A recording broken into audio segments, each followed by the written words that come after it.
Bueno, pues vamos con el ecologismo ultra. A Pedro Sánchez le encanta, pero anda que Bruselas anda lejos. Bueno, según todas las indicaciones que estamos recibiendo de Bruselas a España, España a Bruselas, los coches de combustión fuera en nada, ni gasolina ni diésel. ¿Que quiere usted utilizar un vaso de plástico para llenar una máquina de café? No, no, no. Dice Bruselas que vas a tener que ir con tu taza de casa. Yo, de verdad que son cosas ya. Que dices, ¿y luego qué hago? Me la ato al cinto ahí con una cuerda, así como en el pueblo, y la llevo colgando todo el día. Bueno, para los pobres ganaderos y agricultores, los pesticidas, los principales, fuera. Costes adicionales porque es que hay que cuidar los lechos, los suelos, hay que cuidarlos. La distancia también determinada entre los árboles, con lo cual les quitan productividad en los terrenos. A la hora de exportar, no, cuidado porque tienes que dar entrada a otro tipo de cupos. Vamos, básicamente que se están cargando toda la rentabilidad. Hasta el punto de que ya estamos con 3-5 granjas cerradas en España por día. Es decir, nos estamos jugando nuestra productividad, nos están obligando a poner determinadas medidas de energía, que si paneles solares, que si molinos, etcétera, nos prohíben porque de facto está prohibido el desarrollo de la nuclear, que es la más productiva que podemos tener. Marcan a determinados sectores productivos como agricultura, ganadería y demás una serie de limitaciones, con lo cual también van desapareciendo esos sectores. Bueno, yo tengo toda la sensación de que alguien ha programado que nos vayamos plegando y que sean algunos otros países los que manden. ¿Quiénes? Anda, qué casualidad, los que no están cumpliendo nada de esto. Por ejemplo, Rusia, por ejemplo, China, por ejemplo, Irán. Cosas curiosas, ¿verdad? Bueno, vamos a hablar de todo ello. Luis Fernando Quintero, bienvenido. ¿Cómo estás? ¿Qué tal, Carlos? ¿Cómo estás? Luego te voy a pedir que nos des, también a Nuria Richard, que vamos a conectar con ella, listas de este tipo de cosas gloriosas que se les pasan por la cabeza. Por cierto, ahora ya también incluso los barcos van a tener que tener motores eléctricos. Y dices, pues nada, preparemos los remos para que en mitad del mar, cuando se acabe la batería, puedan ir dándole rollo galera. Pero ¿tú tienes la sensación de que lo que se está programando realmente es productivo, es útil, es bueno? ¿O aquí pasa algo? No, aquí pasa que el ecologismo se ha convertido en una excusa para el dirigismo político, es decir, para tratar de intervenir a placer cualquier tipo de mercado, y lo hacen con la excusa del ecologismo. ¿Es mejor cuidar los lechos o cuidar la tierra del campo porque no se cuidaba hasta ahora? No, es falso. Si de algo saben los agricultores, y en España tenemos una larguísima tradición, es de cuidar los lechos. Por eso existe el barbecho, por eso se preparan las tierras precisamente para determinados cultivos. Por eso se usaban las ovejas como ovejas que comían pasto y les denominaban así en los pueblos, ovejas bombero, y también se lo han prohibido. Por ejemplo, por eso se utilizaban abonos de distintas características para preparar la tierra para distintos cultivos, para no agotar los recursos, pero bueno, esto da igual. Para Europa, para aquellos que han hecho del ecologismo una bandera, cualquier tipo de ocurrencia parece que es mejor que la evidencia empírica que ha traído hasta nuestros días pues la evolución de la agricultura o de cualquier otra actividad. Resulta que antiguamente, cuando se utilizaba el papel, Carlos, estábamos aniquilando las selvas del Amazonas porque estamos utilizando unas técnicas extractivas de recursos naturales brutales para poder tener papel, cartón y demás, y entonces había que utilizar plástico, bolsas de plástico, que antiguamente las bolsas de los supermercados, muchas de ellas eran de papel. No, había que acabar con el papel y utilizar el plástico, y más en concreto el PVC, que era el mejor, el más económico a la hora de producirlo. Ahora es al revés, ahora resulta que volvemos al papel y al cartón porque el plástico es muy malo y nos está terminando. ¿Qué es más productivo? Lo productivo sería dejar que el mercado funcionara por sí mismo. En las sociedades hay que acordarse, las más evolucionadas, las más desarrolladas, donde el capitalismo manda, son también las que menos residuos dejan en el medio ambiente. Raúl Vilas, vamos a ver, varios ejemplos. Uno, la nuclear no tiene emisiones, pero nos dicen que no la podemos usar y que tenemos que llenar todos los campos, qué casualidad, los campos de paneles solares y molinillos. Lo que decía Luis Fer, antes que si mucho cuidado con el Amazonas, que cuidado con la deforestación, vale, y ahora una de las últimas comunicaciones de Bruselas dice, no, fuera el acero y fuera el hormigón en la construcción. Volvamos a la madera. Yo no había visto una cosa así en mi vida. Soy tan ecologista que talemos todos los árboles. No vaya a ser que quede uno. O no lo entiendo o lo entiendo demasiado bien. ¿Hay un trasfondo a todo esto? Claro que hay un trasfondo. Es que aquí la cuestión no es el ecologismo, es el anticapitalismo. Como bien decía Luis Fernando, el ecologismo es una excusa. Desde que se derribó, no cayó, todo el mundo dice cayó, y lo derribó la gente, el muro de Berlín, y colapsó lo que era el bloque soviético, que ya no había un proletariado al que salvar. ¿Por qué? Porque lo que se mostró es que lo que era la clase trabajadora, la clase obrera explotada, pues desapareció gracias al capitalismo. Fue en los países capitalistas donde dejó de existir ese proletariado. En este campo sucede algo muy parecido. Si uno mira dónde más se ha contaminado, siempre es donde ha habido regímenes comunistas o donde ha habido más intervención del Estado, y en cambio donde el mercado ha operado es donde más ha sido más respetuoso con el medio ambiente. El problema es que yo creo que hemos entrado ya en una espiral, se ha estado alimentando tanto la cuestión esta ecologista ultra, ha sido muy eficaz, tiene un efecto innegable en la población. Hay mucha gente que lo cree, hay mucha gente que está angustiada por la cuestión del cambio climático y demás, pues que ya estamos llegando, yo creo, a un nivel de disparate o de que se les está yendo un poco en las manos, porque es lo que tú acabas de decir. ¿Cómo es posible que ahora nos digan que hay que volver a la madera cuando... Bueno, yo cuando vi aquella comunicación me quedé a cuadros. Digo, o sea, ahora lo bueno, para proteger los árboles, lo bueno es talarlos. Sí, Pues y nada, además se está dando pábulo, se está fomentando y se le está alimentando a verdaderos dementes. Ya es una cuestión que va más allá incluso de la política, a gente que propone cosas muy disparatadas y que el próximo objetivo es acabar con la agricultura. Totalmente. Y concentrarnos a todos los seres humanos en macrociudades rodeadas de grandes extensiones de paneles solares, que desaparezca el campo y que nos alimentemos de... Rusia, por cierto, está en mitad de una invasión a un país que se le llama el granero de Europa, ¿no? De Lo digo porque es curioso, ¿eh? Es que curioso. nos alimentemos de pastillas sintéticas. Todo esto parece un disparate, parece de película, pero es que esta gente desde los poderes públicos, especialmente en la Unión Europea, se les está promocionando, fomentando, se les está subvencionando con dinero público, y los medios de comunicación están amplificando todas estas locuras para generar ese terror, que es lo que se pretende en la población, y que acabes admitiendo cosas que hace unos años cualquier persona te diría, tú estás mal de la cabeza. Bueno, vamos con dos ecoultras totales, ecoultra socialista, comunista, bueno, venga, Pedro Sánchez, el primero de ellos. La emergencia climática no es una emergencia futura, es una crisis actual y también urgente, y por eso creo que el negacionismo no cabe, y tampoco cabe el ser neutral ante aquellos que son negacionistas. La emergencia climática existe. La emergencia climática causa dramas y daños como los que estamos viendo, y por tanto creo que es muy relevante el que todos estemos comprometidos ante su prevención y por supuesto también su reacción como estamos desplegando en esta ocasión. Él está tan comprometido que le ha quitado, por ejemplo, al campo las ovejas bombero, con lo cual tenemos muchos más incendios. Pues no hay una forma de comprometerse tan curiosa, ¿verdad? Bueno, vamos con Teresa Rivera. Un plan de cierre de centrales, pero sí debe haber una capacidad de anticipación y de entendimiento de lo que está por venir y de movilización o de facilitación de alternativas y dinamización en los entornos locales. En los entornos locales, que si la energía nuclear, ¿qué emisión tiene, señora Rivera? ¿Qué emisión tiene las energías nucleares? Ninguna, ¿verdad? ¿Y entonces por qué las quitan? Gran pregunta, ¿verdad? Bien, bueno, vamos con el dato real de España, ¿vale? Desde antes de los años 80 hasta la situación actual, 2021. Lo que ven es la curva de emisiones de CO2 de España.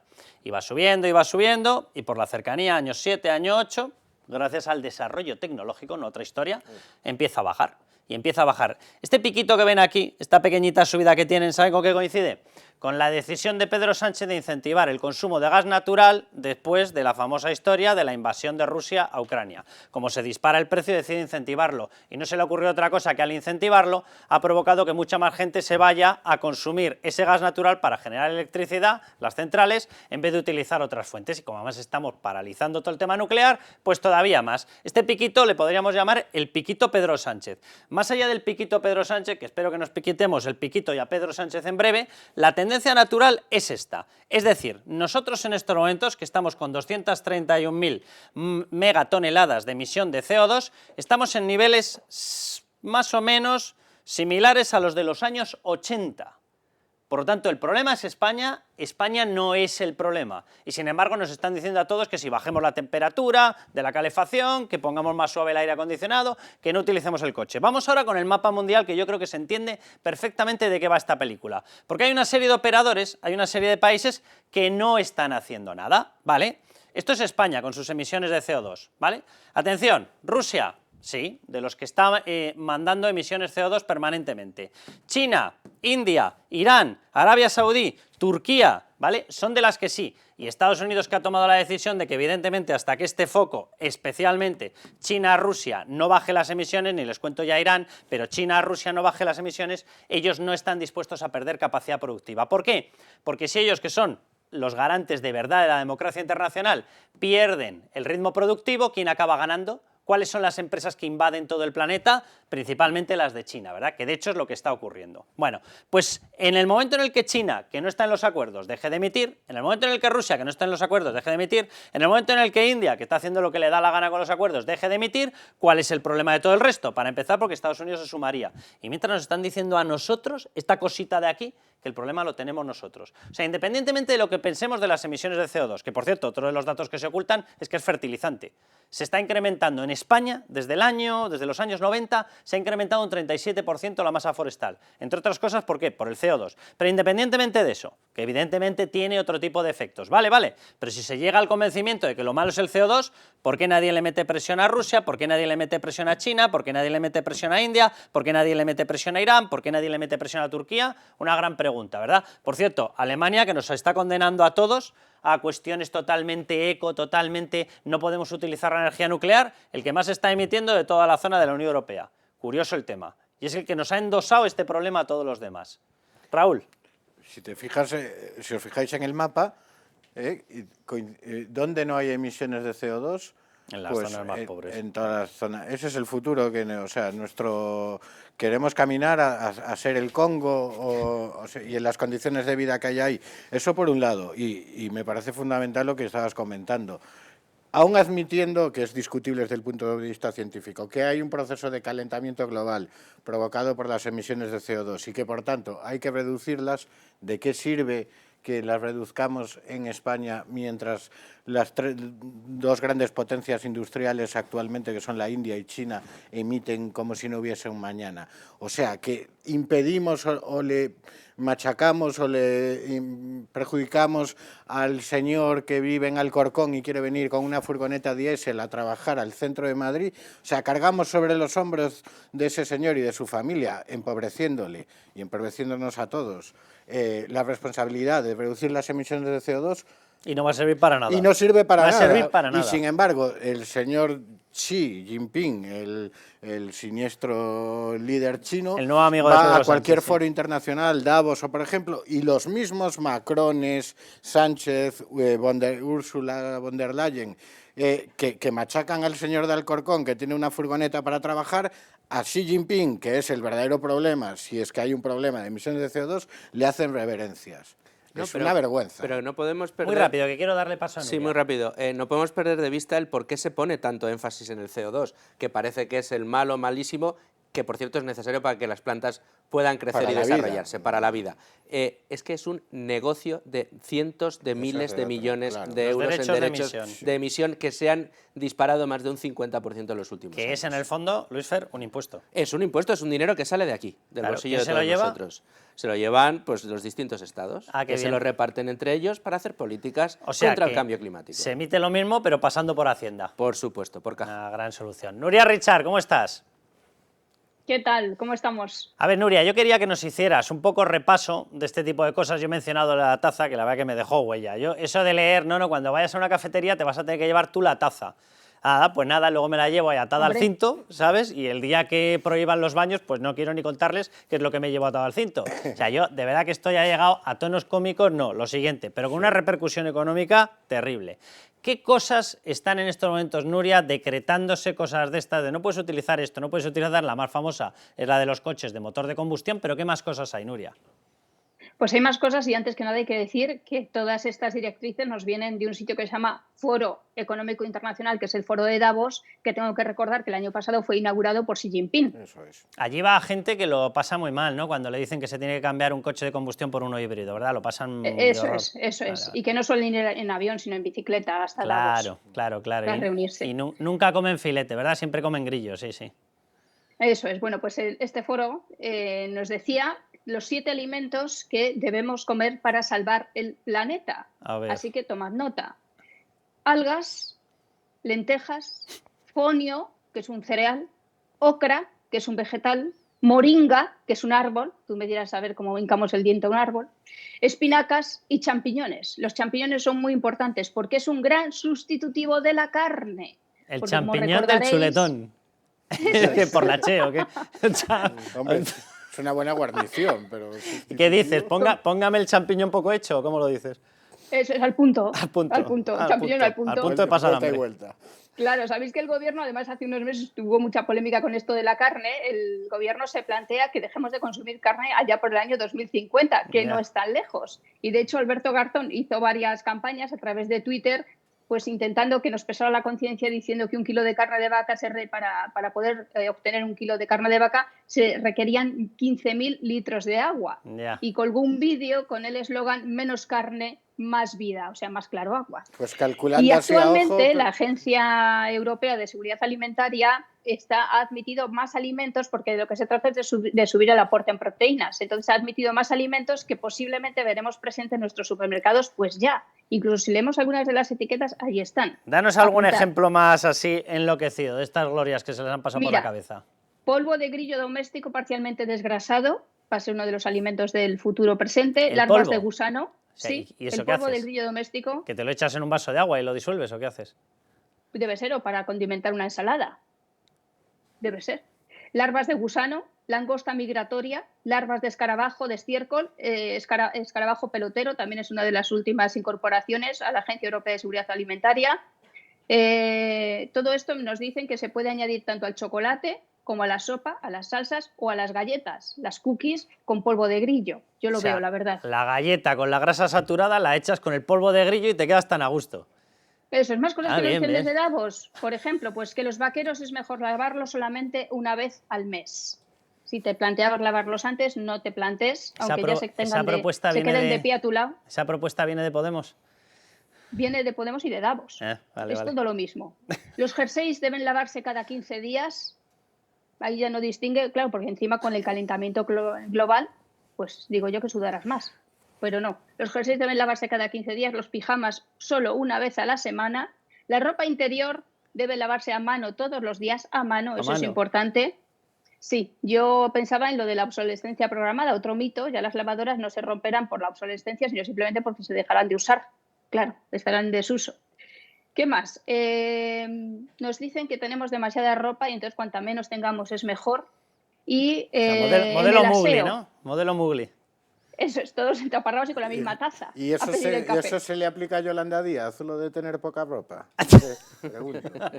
Porque cada día lleva un modelo diferente. Danos un último ejemplo que vamos un poquito fatal de tiempo, Nuria. Bueno, pues también recomiendan ducharse con agua fría porque además si te duchas con agua fría hay un estudio que dice que las personas que al menos se duchan con agua fría, creo que son 2 o 3 veces a la semana, faltan menos al trabajo. No sé, ¿porque sales corriendo de la ducha o por qué? Dios bendito. Pues no sé, te haces más inmune a todo, debe ser. Dios bendito. Y hay las pajitas también las tenemos que sustituir, ¿no? La de plástico bueno, por de claro. cartón. Claro, sabes que ahora las pajitas de plástico están prescritas y entonces hay que sustituirlas por la de cartón, que por cierto contaminan más que las de plástico, porque para transportarlas el camión gasta más gasolina porque pesan más y además no se pueden transportar en unos envases tan reducidos como las de plástico porque se aplastan. De hecho, McDonald's estuvo haciendo experimentos porque, claro, hacía unas pajitas tan grandes como si fuera el cartón del papel de la cocina y la gente no quería comer ahí. Luego las hizo más finas, pero se derretían en la Coca-Cola y además llevan más celulosa y, por tanto, contaminan más. O sea, esto de las pajitas de cartón tiene su cara B y lo mismo con las bolsas de plástico. Mira, yo tengo aquí una bolsa, no sé si la veis, esto es lo que ahora deberíais utilizar todos, que es la bolsa de tela. ¿Has visto? Bueno, pues la bolsa de tela es lo que hay que usar ahora, pero la tienes que usar más de 170 veces para que te compense lo mismo que una bolsa, en cuanto a contaminación, que una bolsa de plástico de las que antes te daban gratis en el supermercado. Te digo Y una por cierto, cosa. a la hora... Sí, Se la puedes enviar a von der Leyen de mi parte. A ver si la la usa bolsita. ella. Vale. Pues Nuria. nada, te la mando de tu parte. Muchísimas gracias, Nuria. Vamos A a ir al vosotros. siguiente bloque, porque no es casual que estemos como estamos en la economía. Luis Fer, tú quédate, creo que viene Bea García, y hablamos de cómo está de verdad la economía, porque le habrán visto sacar mucho pecho a Pedro Sánchez. Vamos de maravilla, el país que mejor va. Joder, pues debe ser en otros bolsillos. Vamos ya.